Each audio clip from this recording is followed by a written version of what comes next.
Chapter 9. One thing I can say for Grandma, she's good at braiding hair. Even though we drove to town and back with the windows down and the air blowing through the car, the braids were still in good shape when I finally got to see them. After a long look in the bathroom mirror, I decided I didn't care for them. They were smooth and even, but it felt strange to have my hair tamed that way. It's always been kind of wild, long brown waves dancing around my head. Even tied with rubber bands, my hair is quite bouncy. There was no problem with taking the braids out that night because it was Saturday, which of course meant a bath. I washed myself and then scrubbed my hair and rinsed it slowly with a jug of warm water. The water felt nice, running over my shoulders and down into the big, round wooden tub. Just sitting in the water felt good, but there was no time to relax and enjoy it because Uncle Roger still had to have his turn and it was already starting to cool. I squeezed my hair to get some of the water out, wrapped a stiff white towel around me, and stepped into the back porch floor. After a quick towel off, I slipped my cotton nightie over my head and went inside to get my comb. "Did you wash behind your ears?" Grandma asked. She bathed first and had already combed her hair and put it back into the tight bun she wore. "Yes'm," I said, though it wasn't true. I soothed my conscience by deciding they'd probably gotten clean when I was washing my hair. Grandma didn't check. Instead, she said it was bedtime and I should say my prayers with extra care because tomorrow was the Lord's day, and it would be a terrible thing for me to go to the Lord's house with my heart all black and sinful. "Yes, Grandma," I said. "Good night, Grandma." "Just mind what I told you," she said. I made sure to kneel beside my bed for my prayers that night. I usually do that anyway. At least, I do most of the time. But sometimes I forget until I'm already in bed under the blankets feeling good and sleepy. When that happens, it's hard to get back out, so I usually just sit up and clasp my hands together and hope God doesn't mind. When I'd finished owning up to fibbing about washing my ears and having unkind thoughts about my grandmother, I got to the God blesses. I always say God bless Daddy and my friends Sheila and Judy.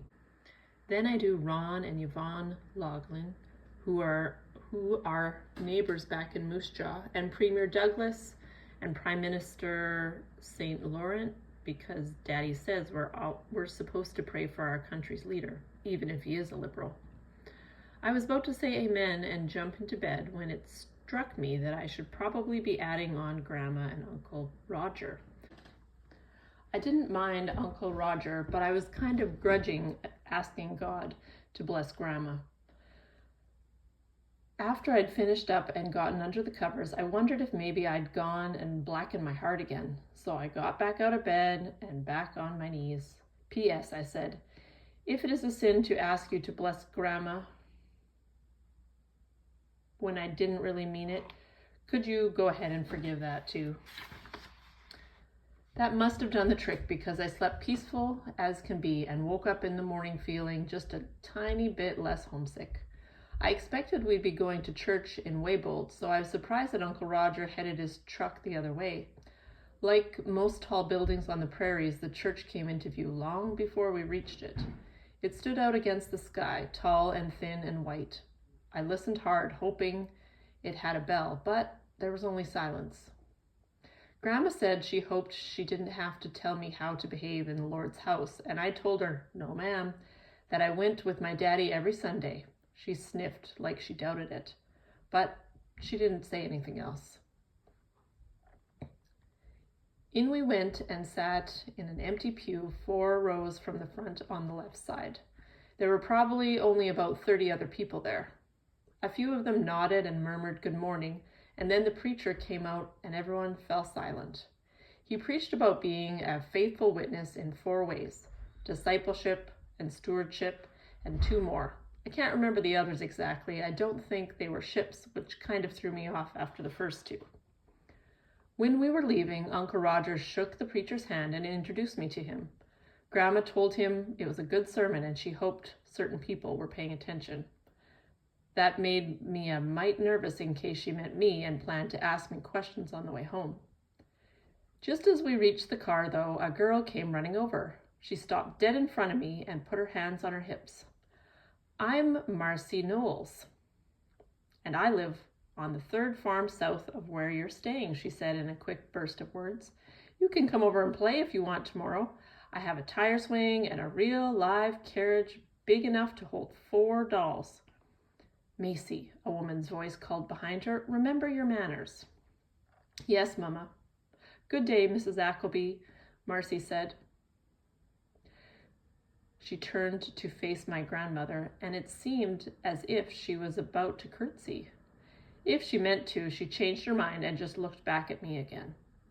"Elizabeth is busy during the day," Grandma told her. I'd tried not to frown when I heard that. It was true Grandma had been finding more chores for me to do each day, but it wasn't as if she really needed me. After all, she'd done everything on her own up until I got there. "She's not so busy that she can't make new friends," Uncle Roger said, just as Grandma opened her mouth to continue. "And you come along over to our place too any time you like, Marcy. We'd be glad to have you." The next thing I knew, Uncle Roger had gone to talk to Marcy's mother to see what time I was to go there. Grandma looked angry, but she never said a word. She just got into the truck and sat there as usual, stiff and still as a rock. When we got back to the farm, I hurried out to tell Sammy about the invitation.